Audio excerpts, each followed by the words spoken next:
Okay, it looks like we're live here. So we are here with episode 2 of Infinite Layers. Today we're going to be joined by EOracle. So me and Gajesh, and we're going to end up having Matan, who's one of the founders of EOracle here. So if you have any questions, feel free to either drop them in the chat from StreamYard or on Twitter, and we'll try to get to those to the end. And with that, we'll go ahead and bring Matan on stage. So welcome to Infinite Layers. Please introduce yourself and introduce what you are working on. Thank you, Nana. Thank you for having me. Yeah, we're really excited to have you on. Same thing. So I'm Matan. I'm the founder of EOracle, and in essence of Lightbox Labs that developing the EOracle network. Excited to share with you what we have been working on for a good amount of time. How shall we start this? Yeah, that's perfect. Yeah, well, basically what we're going to do is we're going to do kind of a quick intro of what EOracle is, like the use cases that people might use it for anything related to application development, I guess. And then we're going to dive into a demo, and then after that, we'll take a few more questions about, I would say, EigenLayer specific things with you having built on EigenLayer, and then we're going to take some general questions from people that might be chiming in or things that me and Gajesh might just have. So yeah, so what is EOracle and how can people use it, or what would be like the future use cases of it? So EOracle is a modular and programmable Oracle network that, in essence, work in a very different way than oracles as we know them today. In a moment, I will show you the presentation that I've made for our podcast today, and we can dive a little bit deeper into why is it different and how we know through EigenLayer we have this ability to build something that really change how middlewares work. I think that Oracle is one of them. We're probably going to see the same thing for many different middlewares that will be consolidated into the base layer. And I think it's going to be one of the main themes of this cycle. A lot of consolidation from fragmented and in essence, the only way that many of these middlewares could be built up until today, and the consolidation of them into the base layer that not only provide more security as we all know it, but also allow order of magnitude better cost to the end user, and allowing you to bootstrap this network that in the past might have required a lot of work from the team, or a lot of work of capital work in order to pay for bootstrapping of such networks. And we are now witnessing these things happening pretty much at the speed of light. Yeah, so like essentially EOracle is an AVS, and the general theme, with what Matan is saying, it sounds like a lot of other AVS teams is just like order of magnitude cheaper and easier in order to kind of get the security that you need, as opposed to building the network from the ground up from scratch. That's very true. And I think that in addition to that, it's important to really think from the use case perspective and understand how the space is changing. I've watched the last episode that you had with EigenLayer, and I think that it's very clear to all of us that we are evolving from hundreds of rollups to maybe by the end of this year to 1,000 rollups. How that space would look like, what kind of infrastructure will be supporting the next wave, the next generation of use cases. Well, with that being said, let's dive into your presentation to kind of get a good look at what EOracle is. And then if anyone has any questions, again, feel free to either drop them in the comments or in the Twitter thread, and we'll try to get to those once this is over. Sure thing.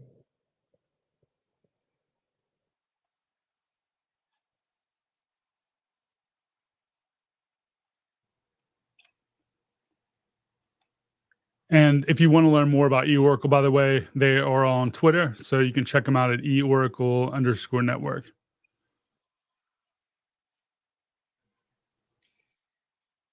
Can you see my screen now? Yes, looks good. Awesome. So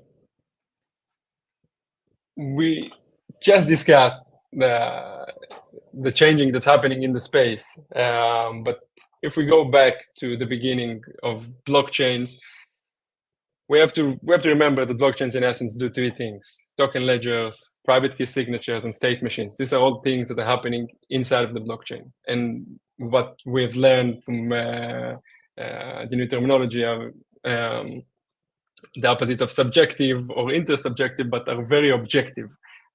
Those are the things that are taking place within the chain itself. And then we have a variety of things that are happening outside in the real world and might be useful. And we need oracles in order to bridge them in and power decentralized application and a variety of different use cases. And EOracle, exactly in that regard, is being built to enable permissionless innovation on-chain through a modular and programmable data layer that is built through Ethereum as an extension of Ethereum proof of stake, relying on both it and the Ethereum validator set through restaking. But we all know that we already have oracles today. So there is a question: why do we need this? Why is it necessary to come up with a new design or to change what already exists in the space? So the oracle sector today is by far one of the most monopolized in crypto, and we can see a big concentration on very few solutions that exist in the space today. And we, just a moment ago, we talked about how the space is changing and evolving, and we are progressing into a future where we're going to see many different rollups. And if we are to see 1,000 rollup by the end of 2024, there is a question if all of them going to look the same and we're going to have a single point of failure that secure the entire blockchain ecosystem.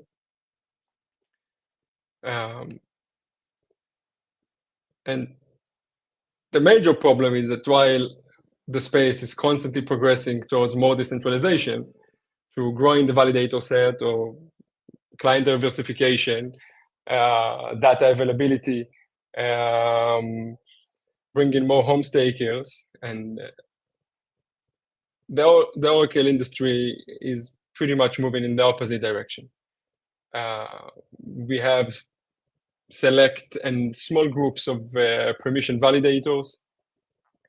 It's not clear how much these validators are actually making or where most of their payments are coming from. And what is definitely not clear is if there are any penalties to these Oracle validators and how this system is actually look like. None of that is happening on chain. It's all take place and behind closed doors. And I think that the third thing and what stands as one of the biggest problems is that the major oracles today are owned by corporate companies that live off-chain and control a very small set of multisigs, in addition to proxy contracts. So, as Yoda said, permission validators, proxy contracts, and Indian incentives cannot be decentralized. And this problem has been discussed in the space for many years. We came across the Justin Drake proposal about enshrine oracles, and which took place in 2020, and that really sparked our thinking. In essence, utilizing Ethereum validators that as the validators for the Oracle network as well, And this suggestion really spotlight a new approach of using the same group of stakers that we already trust, and also requiring them to do an additional task. But this approach also came with a big problem where you increase the workload and you, in essence, also raise the entry barrier for home stakers to take part, which go against the network constant progress toward global decentralization. That's why it could not be implemented at the protocol level, and got a lot of pushback.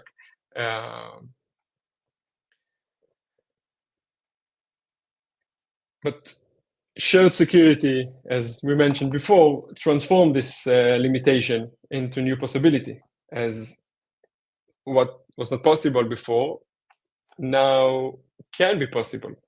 And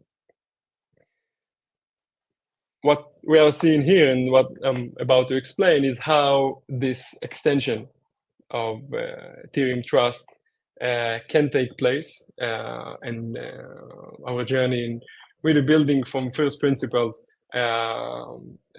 with Justin Drake and Vitalik's suggestion in mind, into taking that approach of utilizing Ethereum validator set and adding this additional task, but doing so while trying to minimize any additional trust assumption in the process. So these are really the guiding principles of the architecture of how do you build an Oracle network that is really aware of its dynamics. So permissionless participation and having the computation take place on transparent smart contracts, it's really the beginning of that. And through EigenLayer, we are able to onboard these operators from Ethereum. And these validators are, when they're joining the Oracle network, they're taking on themselves to report real-world events and any kind of off-chain data or compute that might be needed by some kind of an end user. It can be price feed. It can be any kind of data like sport events that might be needed to prediction markets. It can be prices of any asset that might be used as the real-world asset. Or it can be randomness or some kind of computation that is needed for games. At the end of the day, the validator that's come in is running a client that performing these tasks, and all of the reporting are actually moving into smart contract. And we are able to, through BLS, digital signature scheme, we're able to bridge the same validator without introducing additional trust assumptions and creating new identities throughout this process. So all of that is taking place on the Oracle chain, and it's, if you would ask us, it's probably best to do all of that on Ethereum itself, and use smart contract on Ethereum and do all of the publishing and send the transactions directly to Ethereum. But we all know that that might be impossible in terms of price. It might be the ideal approach, but it's not practical, as you want the service to take place in low latency environment and also in low cost to power a variety of different use cases. So all of this activity is happening on another chain. It was important for us that to make sure that all of the activities will be recorded and will be transparent to any third party that wanna peek into how a specific validator operated in any given point of time, also from a third party perspective, but also from the perspective of the operator itself. If you want to see what were my actions and how much payment I should receive. And also from the DApp perspective, if a DApp want to use a certain service and want to see what is the history of this service on chain, it's able to track all of that, which stand in much in contrast with how other oracles in the space work today, where much of these activities are actually happening on servers and owned by the oracle rather than on a chain that is transparent to all.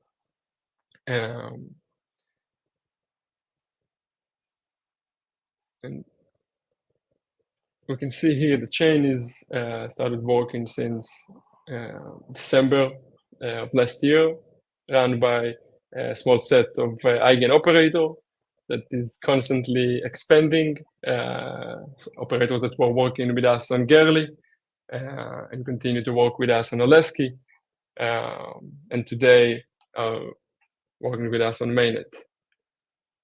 And I think that one important thing to mention here is that we want to think about use cases. Like, as I said in the beginning, the mission is to allow permissionless innovation and many more use cases. The blockchain space cannot just end with lending markets, derivatives market, prediction markets, and meme coins. We must see more innovation that taking place into really real use cases that it just make complete sense that will happen on chain. Half of the world is going to elect new leaders in this year. I think it doesn't make any sense that especially this type of things are not happening on chain, and we're probably going to see many more new things well beyond payments and financial aspects that will move into the blockchain. So with that thinking in mind, it's probably going to be impossible to predict what will be all the different data demands and what will be all of the new dApps that will come on chain, and that will drastically change as the blockchain continue to evolve and grow. And we want to build a system that is completely modular and programmable and allow the user to really define a new use case and allow the operator, the Ethereum validators on the other side that's come and on board to Eigen to decide if they do want to validate this new request, if they want to go out and to connect to this data source and bring this data on chain, and to allow these two to meet. Of course, there are many challenges in creating such system, and we have separated in this process the reporting from the aggregation. So not only that as a user you can come in as a dApp and define the data source, you can also define the type of aggregation that the data that come in from data source through the operator, what kind of computation this will take place on this data. As an example, you can work with a confidence model like Pit, the Oracle work, that might fit more to derivatives market, or you can decide to work with a weighted median that might work for something that is more of a lending market, or you might want to work with a threshold model. If you are a prediction market and you want to be 95% sure that all of the outputs have been the same, to absolutely verify that an event took place before you're making some kind of a payment to the user that predicted that specific instant.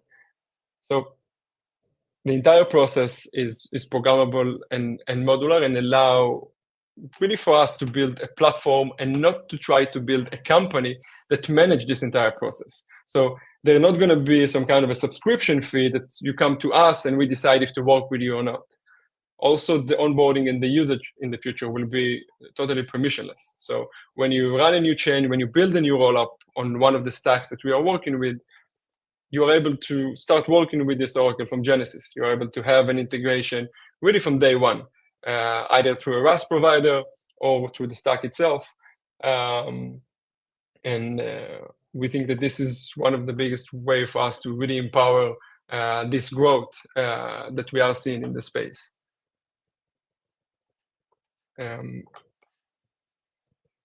Again, it's important to mention that doing all of that must be done without introducing additional trust assumptions and without really putting us at the center. So we are trying to take the Ethereum validators from the base layer and use the same really trust guarantees as you can see here. So we are not really deciding who are the operators that can join the system and how they can join. We most likely will have some kind of cap on how much stake and how much vote a single operator can have in the system to make sure that we don't have some kind of too much power in the hand of few operators. Yeah, I think that's the broad overview, and I would love to. No, this has been a question. lot. I've been taking some notes because I have a lot of questions now. And I'm happy to bring back any of those designs if we want to kind of touch on any of the slides specifically. But before I start diving into my questions, Gajesh, do you have any questions? Oh, I'll join now for you. Okay, cool. So the first thing I want to point out is that it seems like with the whole modular stack that we're seeing like a decoupling of all of these different pieces that we were so used to just a few years ago, kind of just being all rolled into one blockchain. So for instance, very obviously the most early version of this is Ethereum, where we have like oracles and we have block explorers and all that stuff is kind of very much coupled to that implementation of a blockchain.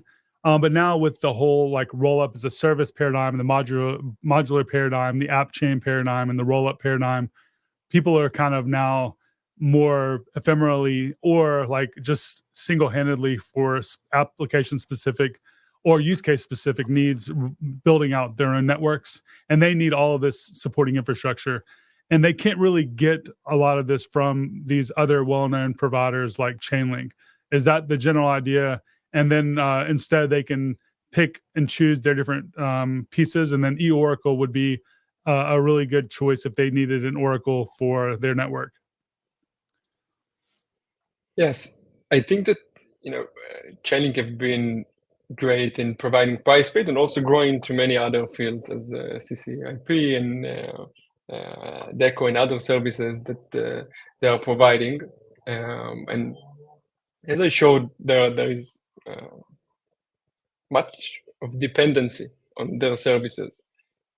Almost in any measurement that you can measure it, Chainlink stand today the biggest monopoly that we still have in the space, and we don't really know how the Chainlink Oracle works. There are no clear slashing conditions that we know of, and definitely not permissionless participation of nodes. As far as we know, all of the nodes are in one WhatsApp channel. It's very different than when we think about the Ethereum network. It's a completely different model. Most of it's happening off-chain, and it's working in opposite way to be crypto-economically secure. But it's still working, right?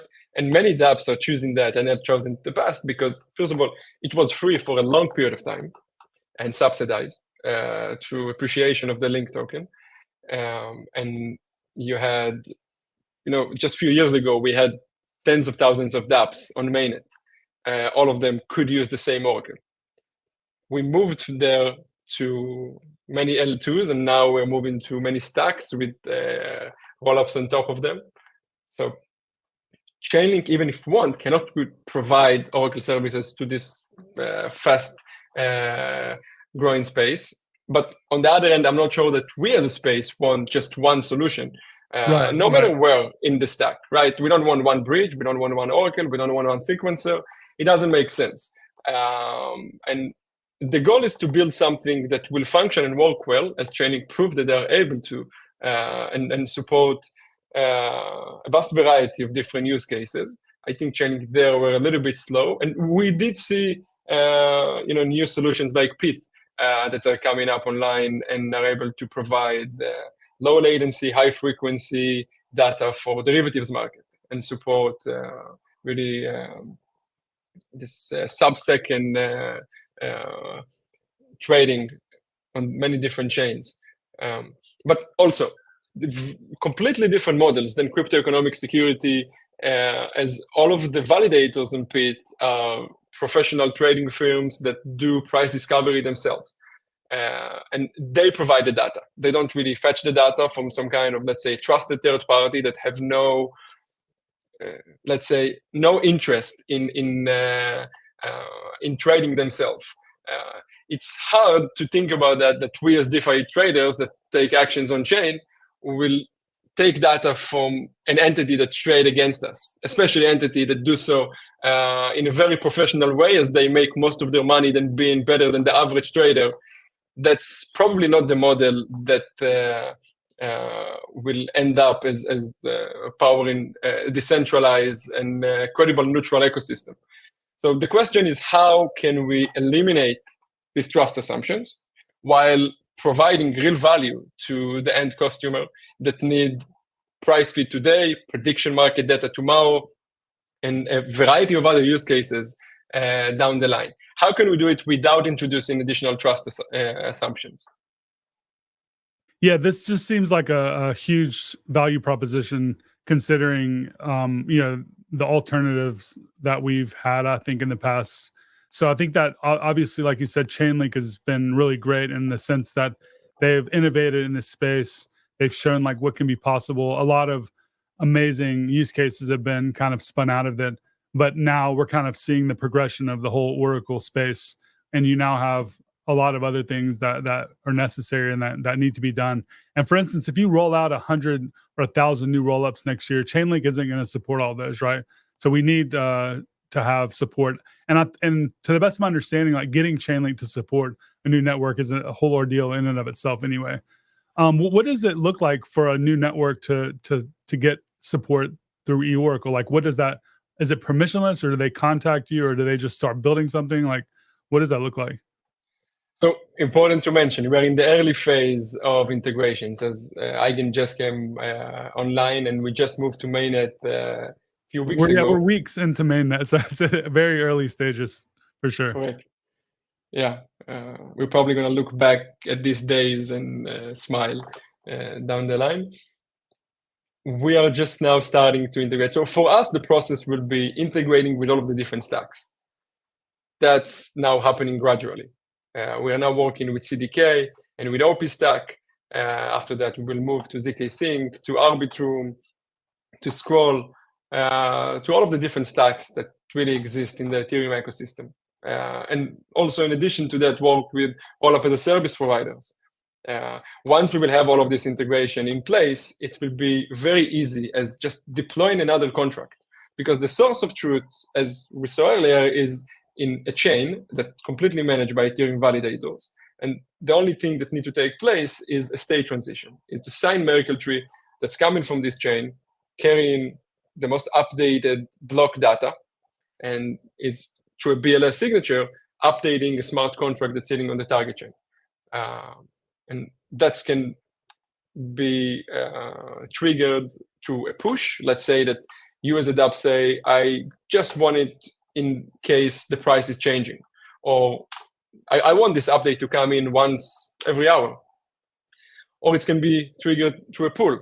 If you have a user that is now coming in and want to take some kind of an action, you can trigger this event, you can trigger this update according to each and every action that take place in your protocol, and really get it in real time. So if someone wants to add, well, I have a couple of questions about the data sources. So what type of data sources can be used in an Oracle like this? Can I say, I can bet on like who, or I can kind of verify who won an election, like a presidential election at the, for instance, high level, like at a country. And then can I go down and say who won this high school basketball game? Like there's a wide variance in terms of like intersubjectivity, I guess you could even call it, like since we're talking about that the last week, in terms of agreement to like what is true and what isn't true. So I'm just curious, like what type of things can be verified with EOracle and what type of things cannot be verified, not only with EOracle, but just with oracles in general for people that are still kind of learning about it? So it's really a question of how you define this process. Let's say that you create a new market for, and let's say the US elections are taking place in November this year. And you decide that you want to take your results according to CNN and Fox News, and you might have some kind of contradiction if these two channels will say a different outcome, but this issue might be bigger than your specific market. But let's say that these two markets will say the same thing. Now you can also decide how this will be computed. Let's say that you have 100 operators that are willing to go out and fetch this data for you.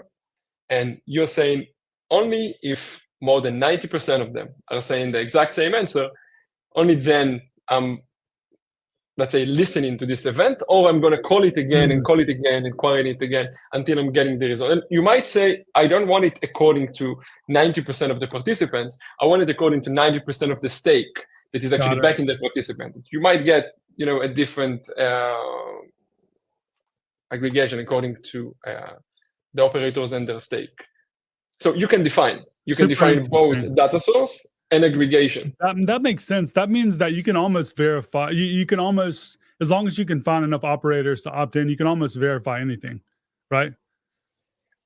That's correct. But it's important to mention that you do need to define this process ahead of time. If it's a custom process, you do want to define it in order not to get to some kind of situation where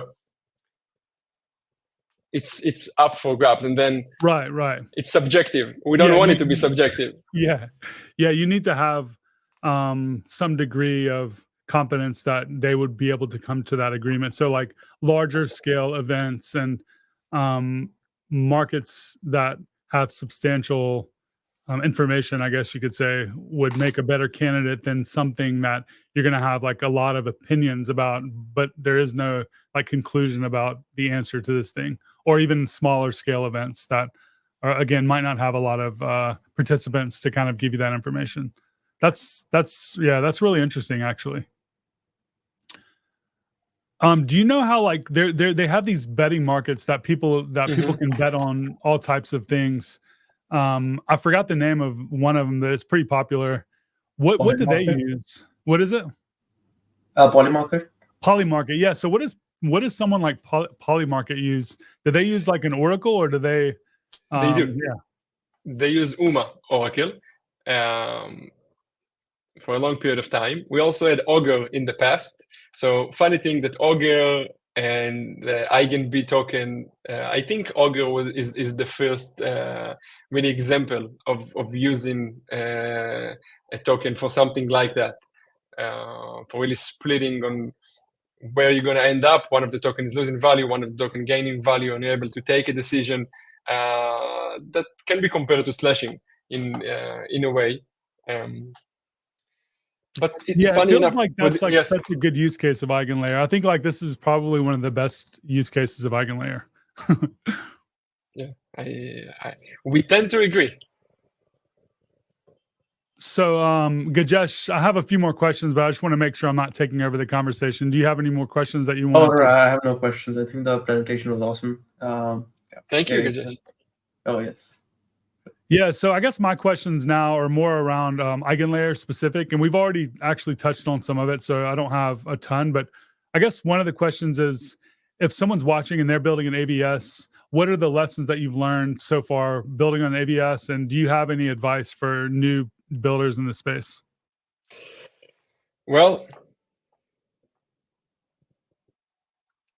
first of all, we started this journey a long time ago. I think we are one of the first team to start to build an Eigen. And the early days were hard before the great team that now exists in Eigen have been really focused on helping AVSs. So the last 6 months have been so much better in terms of support. I would say that it's still, you have to start from understanding the problem, understanding your users, rather than just understanding how Eigen works. And designing a system, I think we are seeing in let's say in the last 6 months since Eigen really blew up, a lot of existing projects that are kind of pivoting and thinking, how can I utilize this incredible technology? It will be much harder for them than newcomers that really build their entire architecture from scratch and honing down on the advantages of really extending proof of stake to additional use cases. Trying to take something that exists and force it into that will probably work, but it won't be as pure as really designing something from scratch around this extension of two things. Like the stake is one thing, and it's very easy to measure the stake. But I think that most of us builders in the space don't evaluate how hard it is to bootstrap a network of independent participants that are globally distributed, that are willing to work with you from day one, without you early incentivizing them, without you finding them, without onboarding them. In my eyes, this is more important than stake, and this is harder to achieve than just stake. And it's really high quality operators. So being close to the operators, listening to them throughout the process, really learning how their experience of running your client look like is something that is crucial. We are seeing what we are building just as a conduit between data consumers and this diverse, ever-growing group of validators. If we are able to build a conduit that won't just be easy to run, but also will be worth it for them, we are able to build a marketplace and replace the Oracle model that focus on upfront cost, some kind of a subscription fee, and a company that define what is needed, what is less needed, and maybe I don't service it at all, and kind of throttle this new use case. If we're able to build a conduit that is completely modular and objective to what use case, we allow the operators to really choose. We are willing to validate this data that another want. We are willing to go out and connect to CNN and connect to Fox News because it's relatively easy. There is no cost in connecting to these data sources. But maybe if Gajesh want data from some kind of a service that have an upfront cost and is not willing to pay upfront, now there is another question. Are we subsidizing that early on and checking if this use case will really have adoption and then will find its own sustainability? Or maybe this market will only exist for a short period of time and that's it. So building it as objective conduit, and using the word objective is still I don't want it to confuse anyone here. Is what is it all about? So I think some of my questions had to do with like why you would build on EigenLayer, but you've literally already dived into that a lot, I think. So that's really great. But if you had to give like a TLDR, I think now a lot of people recognize the value proposition, but for someone that actually started this so long ago, before a lot of other people had the same realization, just underscore like why at the time you chose to build an EigenLayer before it was kind of more well-known and hyped and things like that, versus building it, like you said, bootstrapping it from the ground up.